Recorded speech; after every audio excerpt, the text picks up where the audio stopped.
வணக்கம். புதன்கிழமை விசுவாவசு வருஷம் தை மாதம் 28ஆம் தேதி. இன்றைய நட்சத்திரம் அனுஷம். மாலை 4:55 வரை அனுஷம். அதன் பிறகு கேட்டை. சாயந்தரம் 4:55 வரைக்கும் அனுஷம் இருக்குது. அதுக்கப்புறம் கேட்டை வந்துடுறது. திதி தேய்பிறை தசமி. ராகு காலம் பகல் 12 மணி முதல் 1:30 வரை. யமகண்டம் காலை 7:30 மணி முதல் 9 மணி வரை. குளிகை நேரம் காலை 10:30 முதல் நண்பகல் 12 மணி வரை. நல்ல நேரம் என்கின்ற சுபஹோரைகள் காலை 6 மணி முதல் 7 மணி வரை, 9 மணி முதல் 10 மணி வரை, மாலை 4 மணி முதல் 5 மணி வரை, இரவு 7 மணி முதல் 9 மணி வரை. மேஷ ராசிக்கு சந்திராஷ்டம நாள். இன்றைய கிரக நிலவரம்: மிதுனத்தில் குரு, சிம்மத்தில் கேது, விருச்சிகத்தில் சந்திரன், மகரத்தில் சூரியன் செவ்வாய், கும்பத்தில் சனி ராகு புதன் சுக்கிரன். இனி தெரிஞ்சுக்கலாம் வாங்க. 12 ராசிகளில் எந்த ராசி உஷ்ணம் ஜாஸ்தி, வெப்பம்? எந்த ராசியில் குளிர்ச்சி அதிகம்? சிம்மம் வெப்பம், சூடு சிம்மம். கடகம் குளிர்ச்சி. அதே போல் லக்னங்களிலும் வெப்பம் குளிர்ச்சி என்பதை தெரியப்படுத்தும். அதே தான், சிம்மம் வெப்பம், கடகம் குளிர்ச்சி. அதே மாதிரி மேஷம் விருச்சிகம்லாம் கூட ரொம்ப சூடு ஜாஸ்தி இருக்கும். மேஷ ராசிக்காரங்க விருச்சிக ராசிக்காரங்களாம் பார்த்தா உடம்பே ஹீட் பாடியாக இருக்கும் அவங்களுக்கெல்லாம். எம் சண்முக சுந்தரம். கோவில்களில் சண்டி யாகம் செய்யும் பொழுது வரும் தேவிகா பெயர் மகாகாளி, சங்கரி, மகாலட்சுமி, துர்காதேவி, சரஸ்வதி, பத்மாவதி, ராஜமாதங்கி, பவானி அம்மன், அர்த்தாம்பிகை. அர்த்தாம்பிகை என்று பேர் வராது. காமேஸ்வரி, புவனேஸ்வரி, அக்னி துர்கை, சிவதாரிகை. யார்? சண்முக சுந்தரம் சொல்கிறார். இதை மக்களுக்கு தெரிவிக்கும்னு. சண்டி பற்றி நிறைய விஷயங்கள்லாம் இருக்குது சார். சண்டி யாகம் பண்ணுறதோடைய முறைகள், அதில் எப்படி பண்ணுறாங்க, எத்தனை சாப்டர் இருக்குது, அதில் எத்தனை பூர்ணாகுதி வரும் அப்படிங்கெல்லாம் ஒரு தனி சப்ஜெக்டு. ஒரு பெரிய விஷயம் அது. அது எடுத்தோன்னா பேசிகிட்டே போகலாம். சண்டி ஹிருதயம்னு ஒரு புத்தகம் நஜன் எழுதியது. அதில் இந்த விவரங்கள் கொடுக்கப்பட்டிருக்கின்றன. சண்டி ஹிருதயம்னு ஒரு புக்கு நஜன் எழுதியது. நான் அடிக்கடி அவர் பேரை ரெஃபர் பண்ணுவேன். ஒரு நல்ல ஆன்மீக எழுத்தாளர். பழைய காலத்தில் 1970களிலே 80களிலெல்லாம் அவருடைய நூல்கள் பரபரப்பாக விற்பனையாகி இருக்கின்றன. அவர் பேர் நடராஜன். அதை சுருக்கி நஜன் அப்படின்ற பேரில் பிரதிபா பிரசுரம் அப்படின்னு அவரே ஓன் பப்ளிஷிங் ஹவுஸ் வச்சுருந்தார். ஆடம் ஸ்ட்ரீட் மயிலாப்பூரில் அவருடைய வீடு, ஆஃபீஸ் எல்லாம் இருந்தது. இப்போ யார் அதை பார்த்துக்கிறாங்கன்னு தெரியல. ஹாசினி, ராணிப்பேட்டை. ஸ்ரீமன் நாராயணியம் புத்தகத்தை படிக்க தொடங்கியுள்ளேன். பலே சபாஷ், நல்ல நேரம் ஆரம்பிச்சிருதுன்னு அர்த்தம் உங்களுக்கு. இப்போது அந்த புத்தகத்தை பற்றி உங்களுக்கு தெரிந்த அரிய தகவல்களை கூறுமாறு கேட்டுக்கொள்கிறேன்.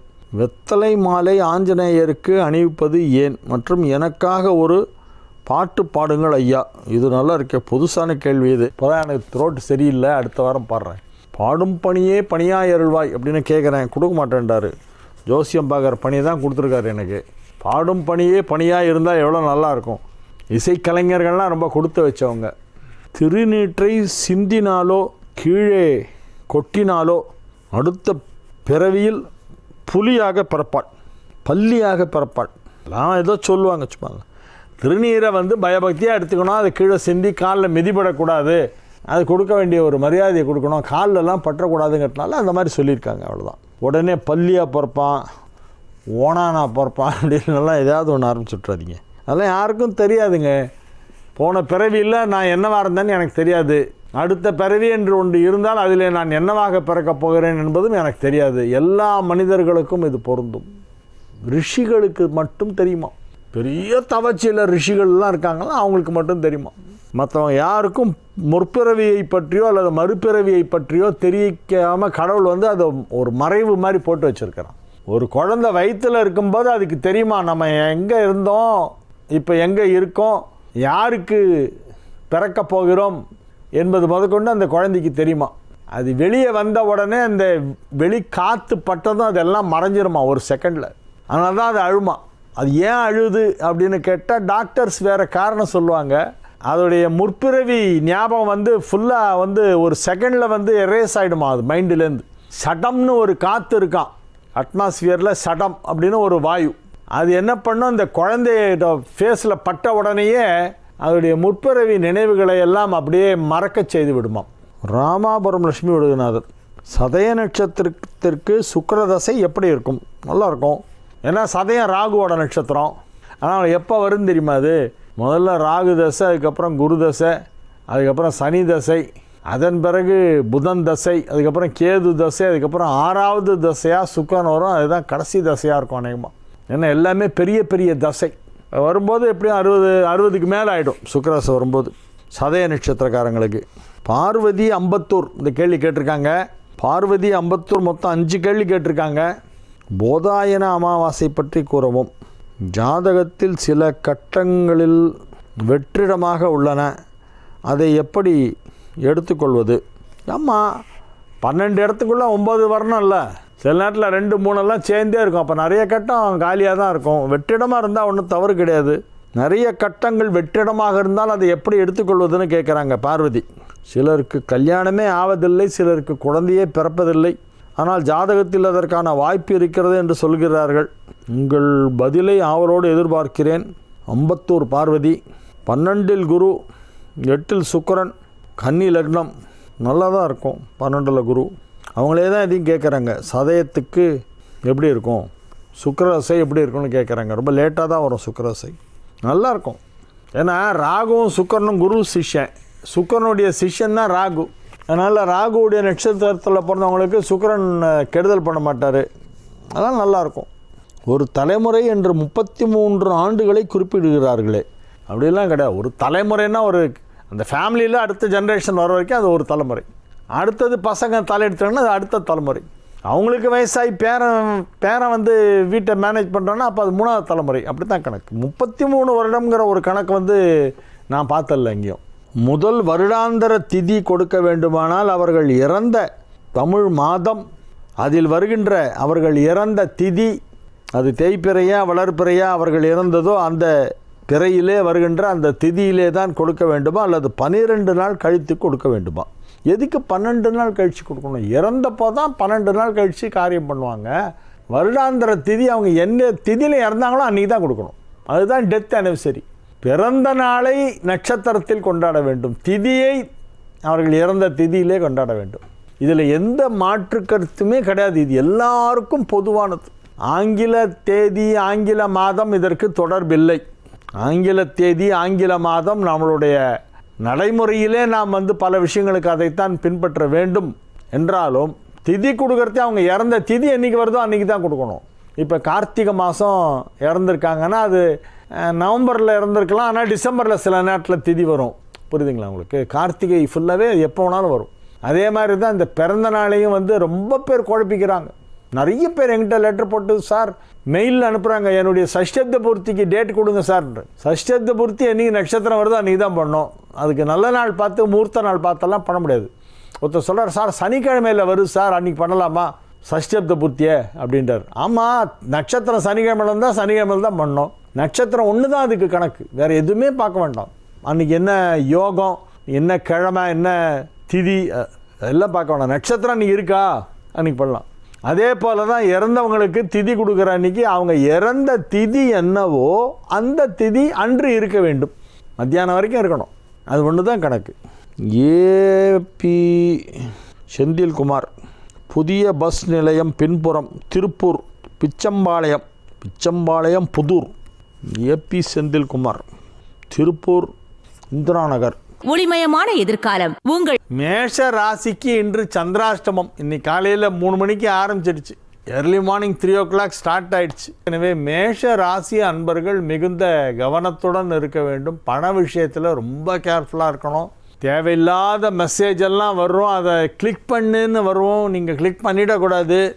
முன்ன பின்ன தெரியாத இடங்களிலிருந்து தகவல் வந்தால், மெசேஜ் வந்தால் அதை புறக்கணிக்க வேண்டும். எங்கேயாவது சைபர் கிரைம் பண்ணுறவங்கள வந்து டார்கெட் பண்ணுவான், நீங்கள் போய் மாட்டின்றாதீங்க அதிலெல்லாம். அதனால் ஃபோனை ரொம்ப கேர்ஃபுல்லாக பார்த்து யூஸ் பண்ணணும். தேவையில்லாமல் நோண்டவே கூடாது. ஃபோனை நோண்டுறதே டேஞ்சர். நிறைய பேருக்கு ஆபத்து ஃபோன் மூலிமா தான் வருது. ஃபோனே இல்லாமல் இருக்கிறது ரொம்ப நல்லது. ஏன்னா நிறைய பேருக்கு ஃபோன் மூலிமா தான் பிரச்சனை வருது. ரெண்டாவது, தேவையில்லாத நம்பர்ஸு, தேவையில்லாத கால்ஸ்லாம் வந்து அதை என்டர்டெயின் பண்ணக்கூடாது, இக்னோர் பண்ணிடணும். ஒரு மனிதனின் பாதுகாப்புக்கு, அவனுடைய பர்சனல் இண்டிபெண்டன்ஸ்க்கு, ப்ரைவசிக்கு இடையூறாக இருக்கிறது இந்த செல்ஃபோன். அதனால் அது பயன்படுத்துவதை இயன்றவரை தவிர்க்க வேண்டும். ஒரு எமர்ஜென்சிக்கு, அவசரத்துக்கு பேசுகிறதுக்கு தான் ஃபோனை வச்சுக்கணுமே ஒழிய ஃபோனே வாழ்க்கைன்னு நினச்சிட்றாதீங்க.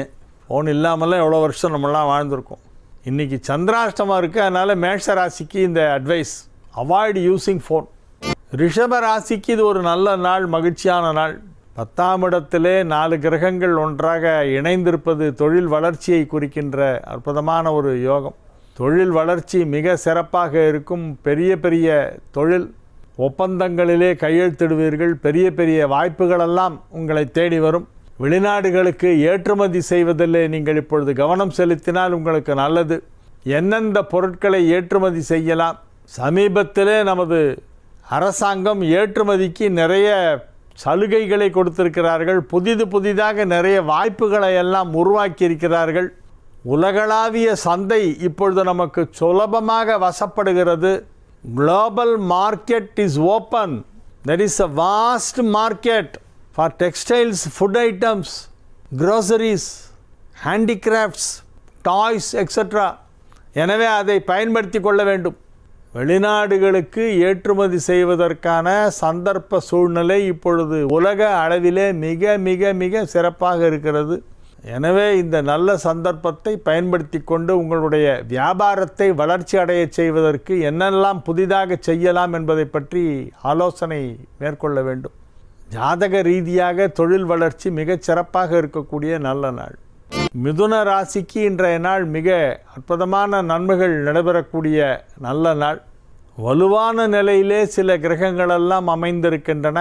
உதாரணமாக ராசியிலே உள்ள குரு 5, 7, 9 ஆகிய வீடுகளை பார்த்து கொண்டிருக்கிறது. 9ஆம் இடத்தை குரு பார்க்கும் பொழுது அங்கே ராசி அதிபதி 5 குடையவன் 9 குடையவன் எனும் 3 திரிகோணாதிபதிகள் ஒன்றாக இணைந்து விட்டன. 1, 5, 9 3 வீடு, 3 வீட்டுக்கு அதிபதியான கிரகங்கள் ஒன்றா சேர்ந்துருக்கு 9ல். 1 அப்படின்னா மிதுனம், அதிபதி புதன். 5 அப்படின்னா அதிபதி சுக்கிரன், துலாம். 5 துலாம், அதிபதி சுக்கிரன். 9 கும்பம், அதிபதி சனி. ஸோ புதன் சுக்கிரன் சனி 1, 5, 9 எல்லாம் ஒன்றா சேர்ந்துருது 9ல். ஐ திங்க் ஜோசியமே தெரியாதவங்களுக்கு கூட அது புரியும். சின்ன குழந்தைக்கு பாடம் எடுக்கிற மாதிரி நான் சொல்கிறேன். நான் வெறும் ராசி பலன் சொல்லலை. I am also teaching astrology. ராசி அதிபதி 5 குடையவன் 9 குடையவன் ஆகிய 3 திரிகோணாதிபதிகள் இணைந்திருப்பதால் நீங்கள் என்ன செய்தாலும் வெற்றி. நீங்கள் தொட்டதெல்லாம் ஜெயிக்கும். மிகப்பெரிய வெற்றியை உங்கள் தொழிலில் பார்ப்பீர்கள். எனவே இந்த நல்ல கிரக அமைப்பு ஏற்பட்டிருக்கும் நேரத்தை மிஸ் பண்ணிடாதீங்க. நல்லா யூஸ் பண்ணுங்கள். இந்த மாதிரி கிரக அமைப்பெல்லாம் ரொம்ப ரொம்ப ரொம்ப ரேர். 9ல் சனினா 30 வருஷத்துக்கு ஒரு தரம் கிராஸ் பண்ணும். அந்த நேரத்தில் புதன் சுக்கிரன் வரணும், வேறு கிரகங்கள் இல்லாமல் இருக்கணும். அதனால் அது எத்தனை வருஷத்துக்கு ஒரு தரம் வரும்னு தெரியாது. இந்த நூற்றாண்டுக்கான மிகச்சிறந்த கிரக அமைப்பு என்று இதை சொன்னால் அது சிறிதும் மிகைப்படுத்தல் ஆகாது. மிக குறுகிய காலத்திற்குத்தான் இந்த 3 கிரக சேர்க்கை ஏற்படும். அந்த நேரத்தை நீங்கள் சரிவர பயன்படுத்தி கொள்ள வேண்டும். கடக ராசிக்கு இன்றைய நாள் நல்ல நாள். அசையா சொத்து வாங்குவதற்கு வாய்ப்பு இருக்கிறது. அலுவலகத்திலே பதவி உயர்வு கொடுப்பார்கள். வேறு யாருக்கோ பதவி உயர்வு கொடுப்பதாக இருந்தது. ஆனால் அது கடைசி நிமிஷத்தில் ஏதோ மாற்றம் ஏற்பட்டு உங்களுக்கு வந்துடும். நீங்கள் எதிர்பார்த்துருக்கவே மாட்டீங்க. திடீர்னு பார்த்தா உங்களுக்கு ஒரு பதவி உயர்வு தேடி வரும். உங்கள் அலுவலகத்திலே பதவி உயர்வு மட்டுமல்ல, ஊதிய உயர்வும் கிடைக்கும். பெயர் புகழ் செல்வாக்கு மிக சிறப்பாக இருக்கும். சமூக அந்தஸ்து நன்றாக இருக்கும். குடும்ப வாழ்க்கை நன்றாக இருக்கும். மாணவர்கள் கல்வியிலே நன்றாக முன்னுக்கு வருவார்கள். இப்பொழுது எழுதப்போகும் பரீட்சைகளிலே நல்ல மார்க் கிடைக்கும். நன்மைகள் அதிக அளவிலே நடைபெறப் போகின்ற நல்ல நாள். சிம்ம ராசிக்கு இன்றைய நாள் மிக மிக சிறப்பான நன்மைகள் நடைபெறுகின்ற நல்ல நாள். 7ஆம் இடத்திலே 7 குடையவனும் சுக்கிரனும் இணைந்ததால் திருமணம் இப்பொழுது முடிவு செய்யப்படும். ரொம்ப வருஷமாக திருமணத்துக்கு பார்த்துட்டு இருக்கிறவங்க, திருமணம் நடைபெறாதவர்கள்லாம் இப்போ பார்த்தாக்க முடிஞ்சிடும். கல்யாண வேலை வந்துவிட்டது. கல்யாண வேலை வந்துவிட்டது. எனவே இப்பொழுது நல்ல நேரம். உங்களுக்கு பிடித்தாற்போல், உங்களுக்கு ஏற்றாற்போல். கன்னி ராசிக்கு இன்றைய நாள் வெகு அற்புதமான நன்மைகள் எல்லாம் நடைபெறுகின்ற நல்ல நாளாக விளங்குகிறது. மிக சிறப்பான நிலையிலே கிரகங்களெல்லாம் அமைந்திருக்கின்றன. எனவே நன்மைகள் சற்று அதிக அளவிலே நடைபெறும் என்று சொல்லலாம். வெகு அற்புதமான கிரக அமைப்பு என்று சொல்லலாம். 10ஆம் இடத்திலே அமர்ந்து கொண்டிருக்கின்ற குரு இப்பொழுது பார்வை பலத்தால் நன்மைகளை செய்து கொண்டிருக்கிறது. 2, 4, 6 ஆகிய வீடுகளை குரு பார்க்கிறது. எனவே இது ஒரு பெரிய யோகம், மிகப்பெரிய சிறப்பான கிரக அமைப்பு. வாழ்க்கை தரம் உயரும், வாழ்க்கை தரம் நன்றாக இருக்கும். பெரிய பெரிய அதிர்ஷ்டமெல்லாம் இப்பொழுது உங்களை தேடி வரும். பெரிய வளர்ச்சி ஏற்படும்.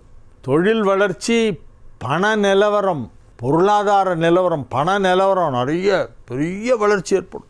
நன்மைகள் அதிக அளவிலே நடைபெறுகின்ற நல்ல நாளாக கன்னிராசிக்கு இன்றைய நாள் விளங்கும். துலா ராசிக்கு இன்றைய நாள் மிக சிறப்பான நாள், மகிழ்ச்சியான நாள். ராசி அதிபதி 5 குடைவன் 9 குடைவன் ஆகிய 3 கிரகங்களும் ஒன்றாக இணைந்து விட்டன.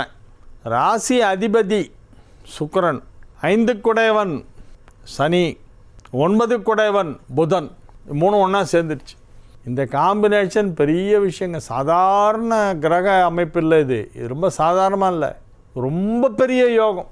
இப்போ யாருக்கெல்லாம் அந்த மாதிரி 1, 5, 9 வீடுகளுக்கான கிரகங்கள் ஒன்றாக சேர்ந்திருக்கின்றன, 1, 5, 9 ஒன்றா சேர்ந்திருக்கிறது யாருக்கெல்லாம் அப்படின்னு பார்த்தா மிதுனம், துலாம், கும்பம் 3 பேருக்கு.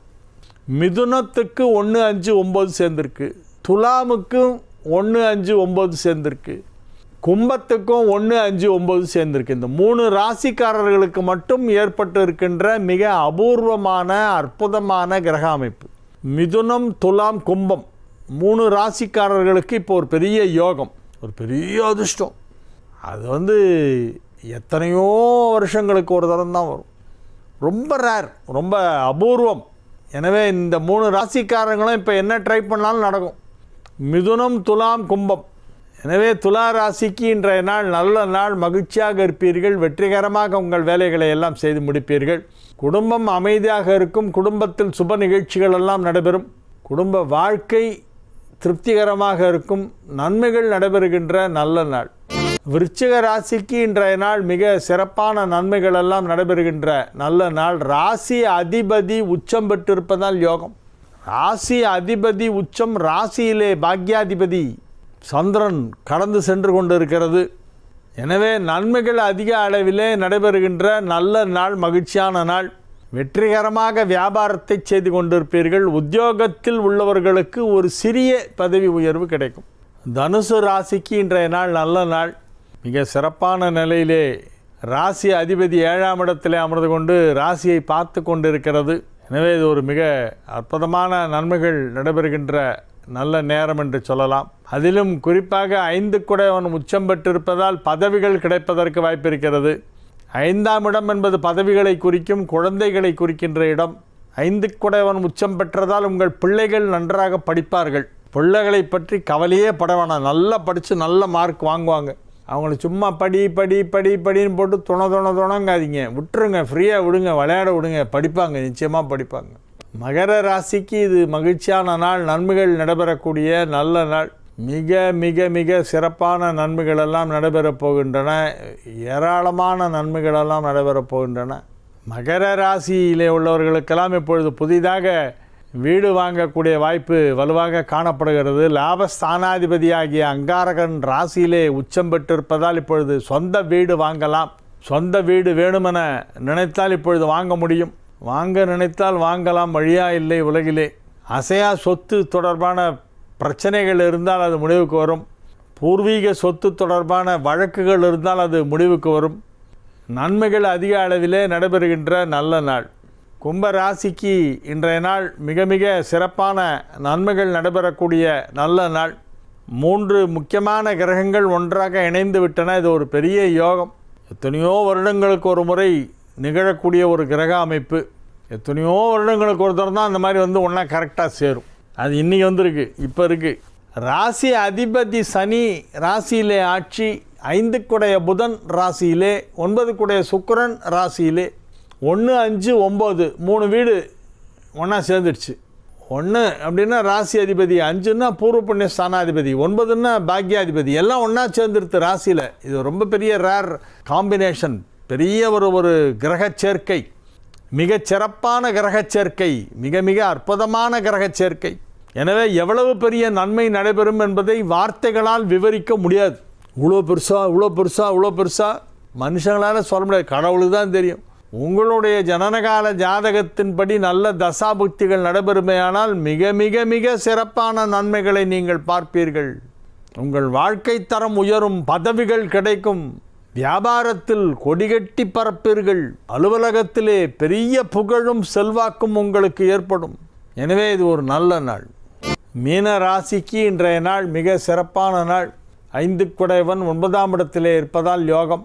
சொந்த வீடு வாங்கும் வாய்ப்பு வலுவாக இருக்கிறது. 9 குடைய பாக்யாதிபதி எனப்படும் பூமிகாரகனாகிய செவ்வாய் இப்பொழுது 11ஆம் இடத்திலே உச்சமடைந்திருக்கிறது. 11ஆம் இடத்தில் செவ்வாய் உச்சம். எனவே வீடு வாங்கலாம், இடம் வாங்கி போடலாம். சும்மா ஒரு காலி மனையாவது வாங்கி போடுங்க, எங்கேயாவது பின்னால் நல்ல விலை வரும்போது விற்றுக்கலாம். இப்போ வாங்கி போட்டுருங்க. அசையா சொத்து வாங்குவதற்கு வாய்ப்பு இருக்கிறது. திருமணமாகாத மீனராசினருக்கு திருமணம் இப்பொழுது நிச்சயமாகும். கல்வி பயிலும் மாணவ மாணவியருக்கு கல்வி முன்னேற்றம் நன்றாக இருக்கும். எனவே இது ஒரு நல்ல நாள், மகிழ்ச்சியான நாள், வெற்றிகரமான நாள். வாழிய செந்தமிழ், வாழ்க நற்றமிழர், வாழிய பாரத மணித்திருநாடு. வந்தே மாதரம், வந்தே மாதரம், வந்தே மாதரம். மீண்டும் நாளை நிகழ்ச்சியிலே உங்களை சந்திக்கும் வரை உங்களிடமிருந்து விடைபெற்றுக் கொள்வது உங்கள் வழிகாட்டி ஜோதிடர் கலைமாமணி ஹரிகேசநல்லூர் வெங்கட்ராமன்.